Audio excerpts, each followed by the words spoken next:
I asked at the previous estimates some questions in relation to the Violence Against Women campaign.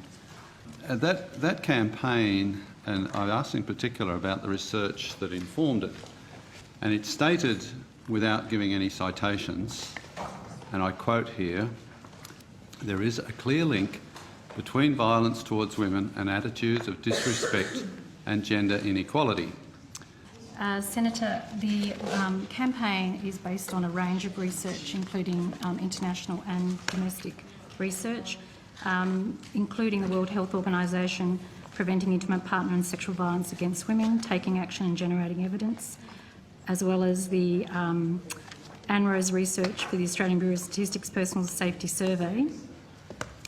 A variety of these research pieces go to one of the key elements that go towards violence against women is disrespectful behaviour and gender inequality. Yes, okay, well, you didn't quite answer my question, but anyway, you did refer to the WHO report.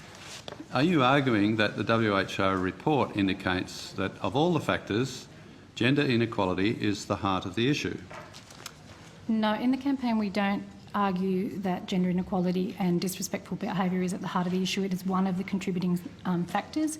It's not the only contributing factor to violence against women. What else does the WHO report suggest is responsible for violence against women? I actually don't have the full details of that report with me, Senator. The WHO report lists individual factors: low income, low education, sexual abuse, parental violence, antisocial personality, harmful use of alcohol, illicit drug use, acceptance of violence. It lists relationship factors, multiple partners, infidelity, low resistance to peer pressure, and it lists community factors, weak community sanctions and poverty, and societal factors, traditional gender norms and social norms supportive of violence. So in none of those does it actually nominate gender inequality as a key contributor.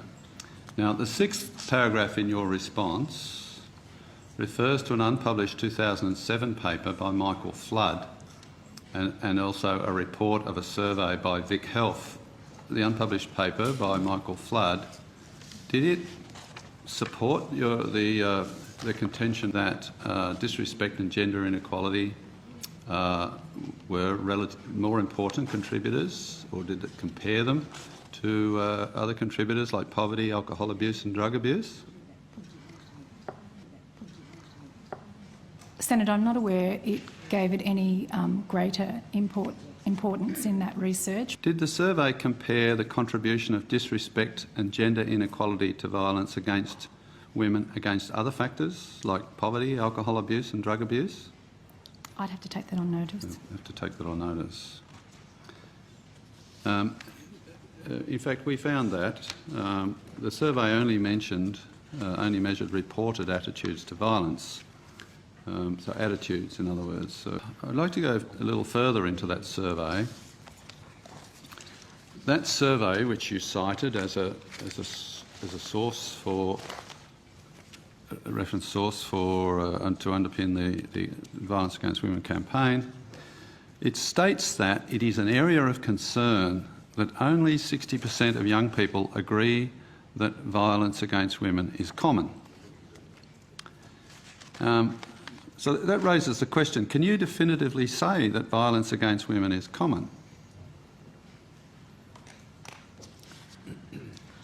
And I mentioned that because the most recent ABS personal safety survey indicates that 1.5% of women reported experiencing violence by a partner or ex-partner during the previous 12 months. So 1.5%, I mean, I suppose depends on your definition, but I'm not sure that that would qualify from my definition of common. I'm not going anywhere on this by suggesting violence against women is acceptable or desirable or anything other than something to be avoided. But what I am questioning is the commitment of taxpayers' funds to a program for which the suggestion was, as I raised last estimates, the fundamental assumption is there a clear link between violence towards women and attitudes of disrespect and gender inequality. Now, there's a 2013 United Nations page quantitative study on male violence against women in Asia and the Pacific by Fulu et al. It indicated that low gender equitable attitudes were less important factors explaining intimate partner violence than nearly every other factor listed, including the number of lifetime sexual partners, childhood abuse or neglect, the lack of education, food insecurity, depression and alcohol abuse. Do you consider this UN study to be a credible source? I'm not privy to the detail of that study, Senator, so I can't make comment on it. What I'm suggesting to you is that there is a danger, and I'm suspicious that you have selectively taken the evidence rather than taken it as a whole, because what you've sent me so far does not do it justice in my view, and I suspect that the program is misdirected, and it could be more successful if it was redirected.